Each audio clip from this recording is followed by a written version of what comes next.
Hi everyone, it's Kim from Carolina Sewing Back. I wanted to start sharing with you some Valentine's Day projects. So it's time to start digging in your stash or make a trip to the fabric store. Let's get our reds and our pinks, some great background fabrics, and get ready to go. Today I want to share this easy, simple heart block with you.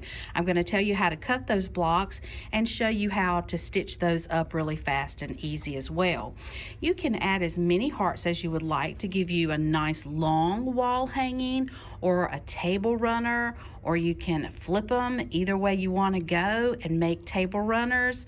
There's just so many things you can do with this versatile block. If you wanted to make a whole quilt, this is such a great, simple little heart block. And if you're teaching others to sew, I'm always keeping that in mind. This is an easy block to learn, and it's so gratifying to see that heart come together out of just two fabrics.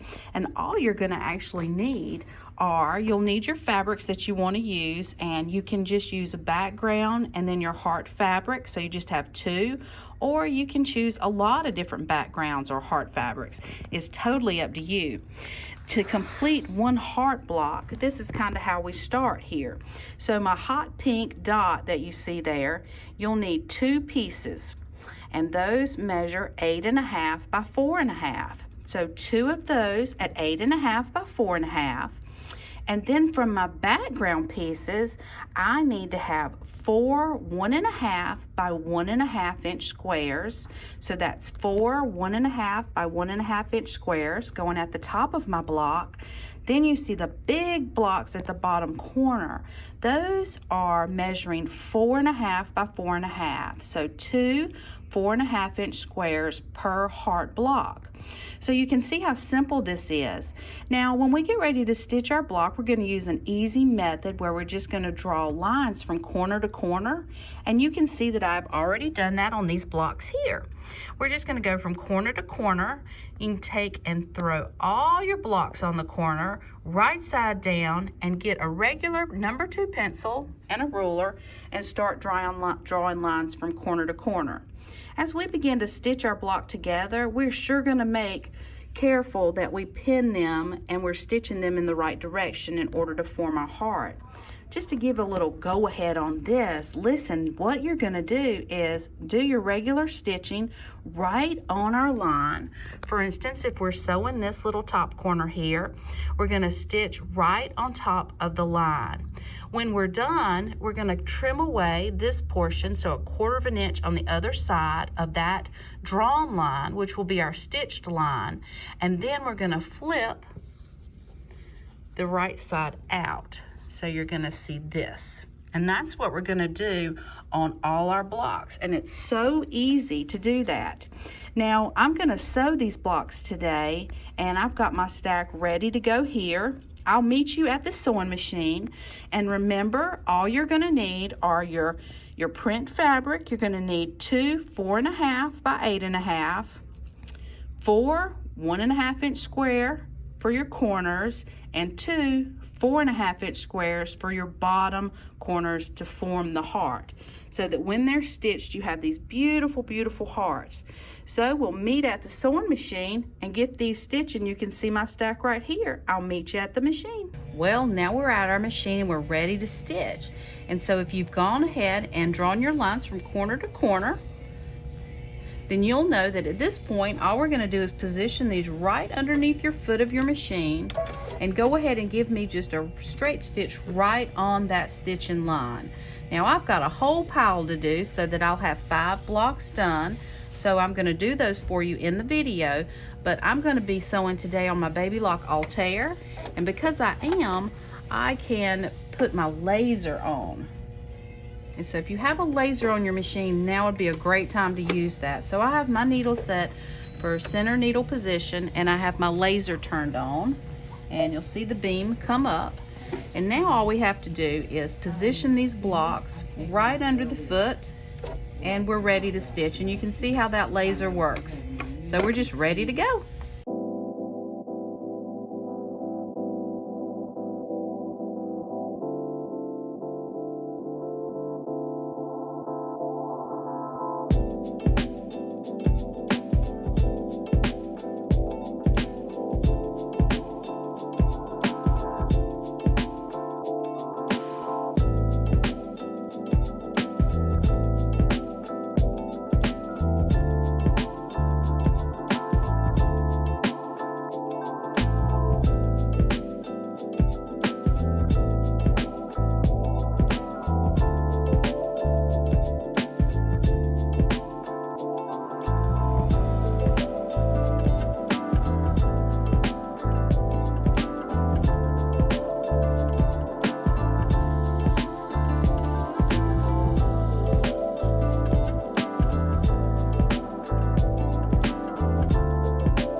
So now I'll meet you over at the cutting table, and we're going to go ahead and remove all our corners, and we'll come back and put the hearts together. So here we are at the cutting table, and we're ready to go ahead and trim the 1/4 of an inch off of our triangles. And when you're done, you'll have an extra stack of triangles to do another project with if you would like. I like to stack mine and do them all at once, which is what I've done here.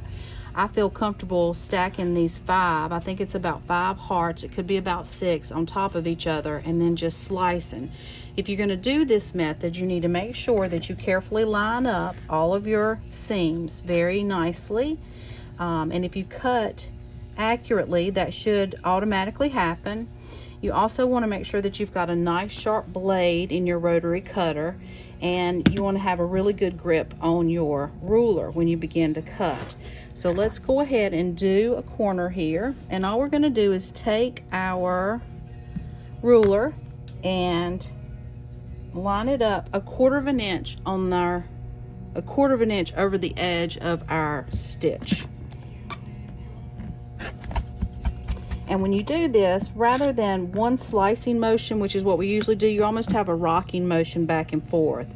And once you do, though, you'll get a nice clean cut edge. So just flip those around, and let's get the opposite corner now.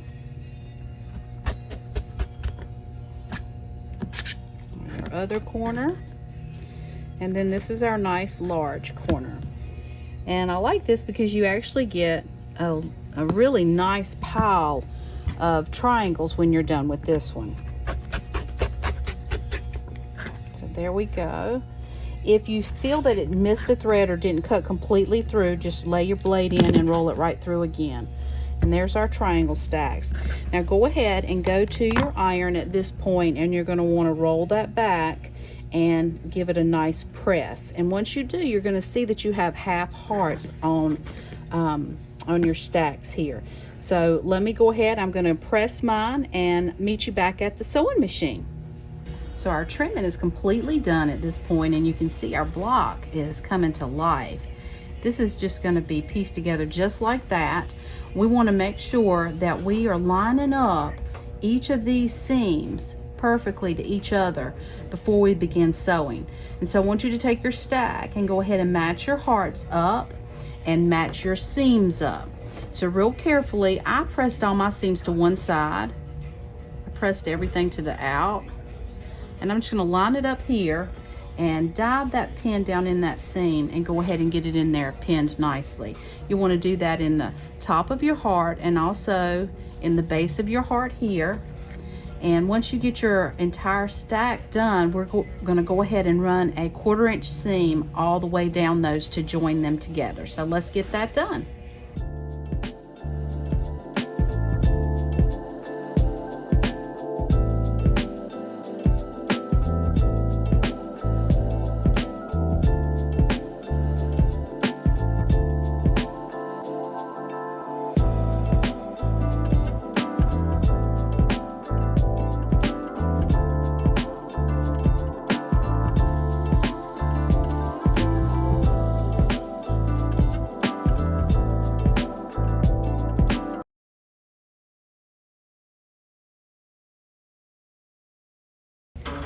So now all your beautiful heart blocks are pieced together. I want you to go to your iron and go ahead and open these up and press your seams.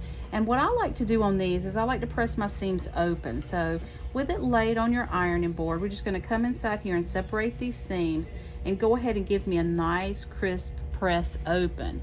Once we have that done, I'll meet you back and I'll show you how we begin putting our hearts together.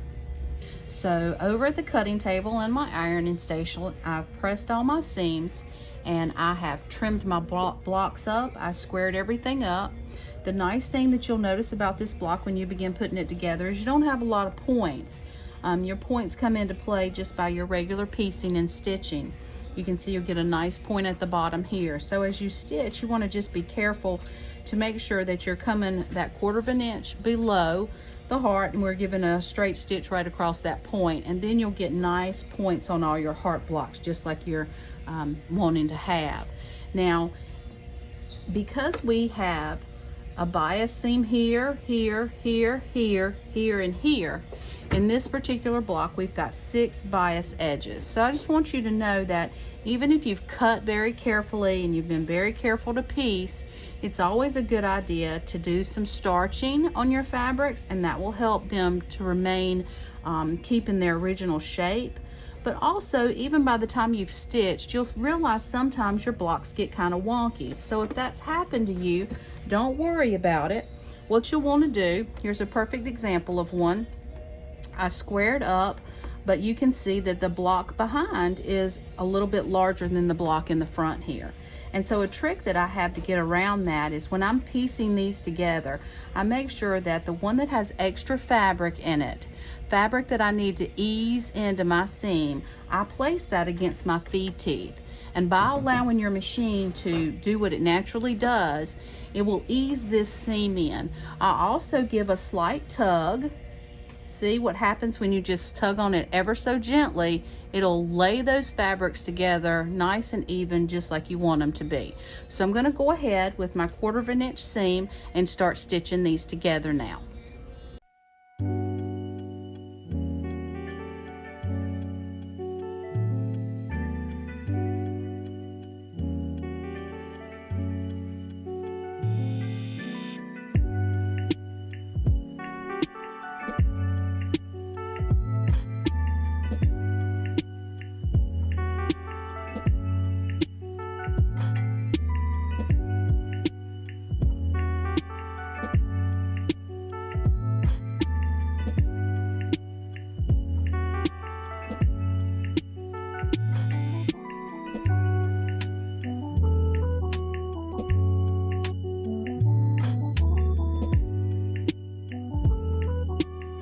So we've got our final seam.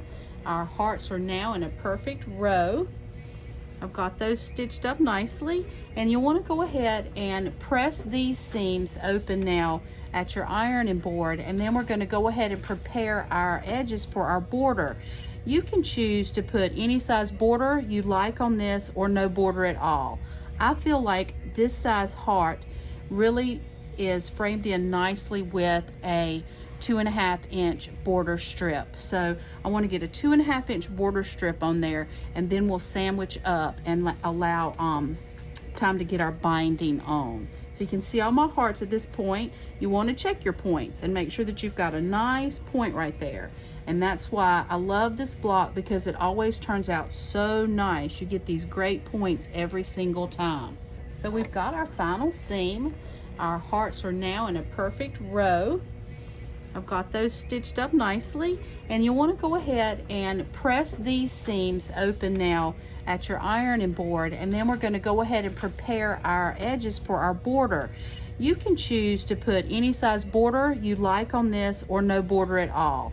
I feel like this size heart really is framed in nicely with a 2.5 inch border strip. So I want to get a 2.5 inch border strip on there, and then we'll sandwich up and allow time to get our binding on. So you can see all my hearts at this point. You want to check your points and make sure that you've got a nice point right there.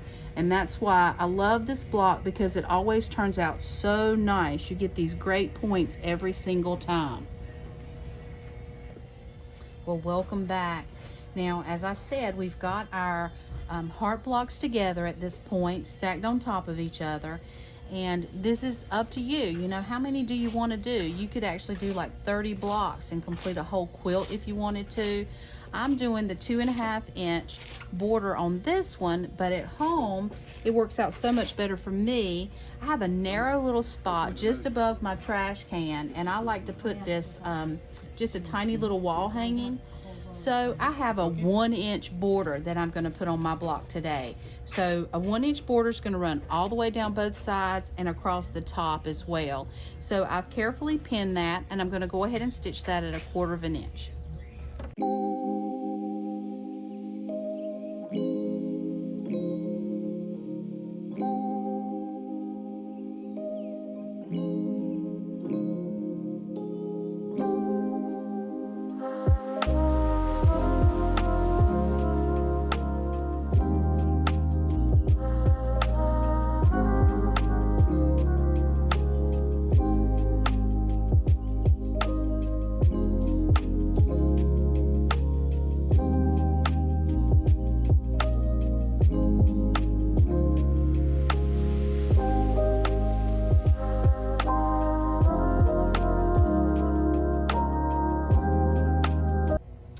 going to stitch this all the way to the end, I've got a signal that my bobbin thread is running low. So I'll get a fresh bobbin. I'm going to cut my 1-inch strips for the top, and we're going to piece those on. Okay, so here we've got, remember I've got 5 hearts going on this one. Actually 6, don't I? Yeah, 6, because I have that section in my kitchen where I need like a really long wall hanging. I have taken a 1-inch, because my area is very narrow, so I've got a 1-inch border on this one. Just piece that to the back at a 1/4 of an inch, flip it over, and go ahead and press. I have sandwiched everything together. I have my runner top, I've got warm and natural batting, and I've got my backing. And you can see I just rough chopped everything. I am going to put a 2.5-inch binding on this the regular way, and I'll show you how to do that. Now before I do, I want to show you, since this project, it depends on how short it is. Like let's say you're only doing 3 hearts, then you probably don't need to worry about a spray based or a fuse or anything like that. But with mine, I've got these 6, so I want to go ahead and make sure that my layers are basted together so they don't shift by the time I get them beneath my needle. And so I'm going to use a product today called Quilter Select. And I have found that I really love this product because you don't have any fumes. And the way that it works, if I was at home on my big ironing board, that would be the ideal place. But I'm going to do it today. I'm going to fuse my top on my board. I don't normally recommend this, but you don't have to have much heat. Then I'll flip it and I'll do the batting and the backing. So the way this works is you just sprinkle a bit on, and it doesn't take much at all, and it's white, and when it goes down you don't see very much. You just sprinkle that on, smooth my top down, and I'm going to start here.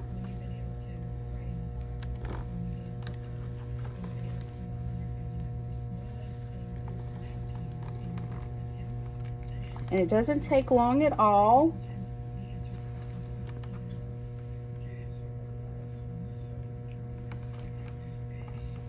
And I want to do this to both the top portion, the bottom, and my backing. And you can see they're already all glued together nicely. No fumes, no dust, makes it really great. So go ahead and get everything basted together. I'll meet you back at the machine and I'll show you the quilting. So I have everything sandwiched together, and now I'm at my machine. I'm gonna stitch mine down today, get mine quilted with a serpentine stitch, which is built into a lot of machines, and it's a little wave stitch, looks like this. And so I'm gonna get all my serpentine sewing done, then I'm gonna square everything up and get my binding on. I'll meet you back. So I am back, and I chose to quilt mine with the serpentine stitch, which is the same thing that I did on the first one that I shared with you. So I ran 1, 2, 3, 4, 5 lines of serpentine stitches down mine. And if you look closely, you'll see I've got some white thread showing here, and it's because I did a little goodie on the back. So this is something that I do with all of my quilts most of the time now that I've been making them. Before I put my binding on, and I have my binding here, it's regular, I cut mine 2.5, fold it, and give it a good crease with the iron.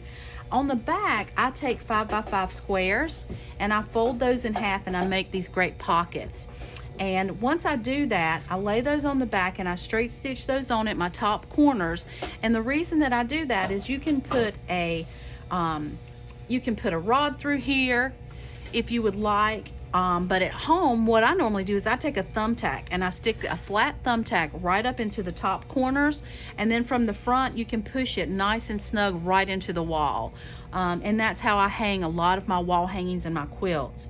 So I do that real quick first, and you can see how that's done if that's something you want to do on yours. And I'm going to go ahead and put my binding on now. Once my binding is on, then I have the opportunity to either sew that down by machine or hand stitch it. And on this one, I'm probably going to be hand stitching mine on.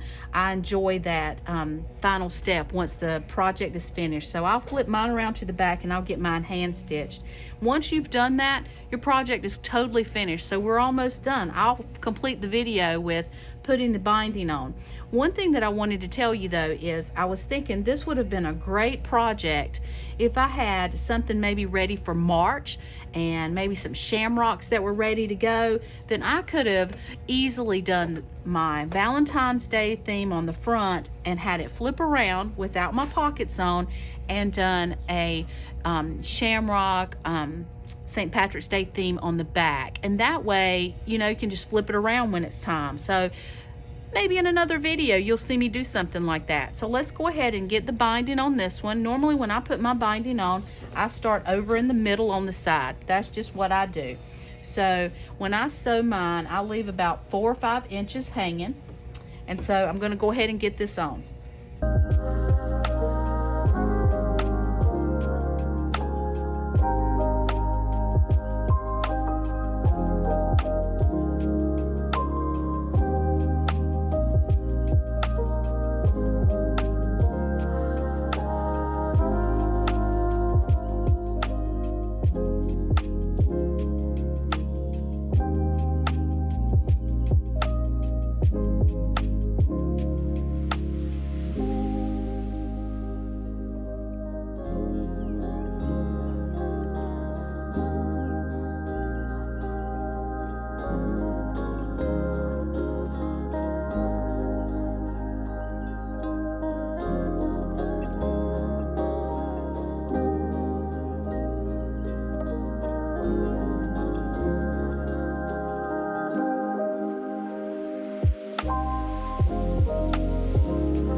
So there we are, my heart runner wall hanging is complete. This is that skinny little wall in my house that I always like to have something for the holidays, and I just pulled the snowman down, so these hearts are just perfect. And there's our little baby, that's Momo down there looking at it. She knows something new's on the wall.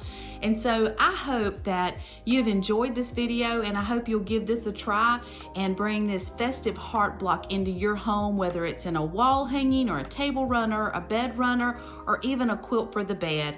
It's so fun and easy.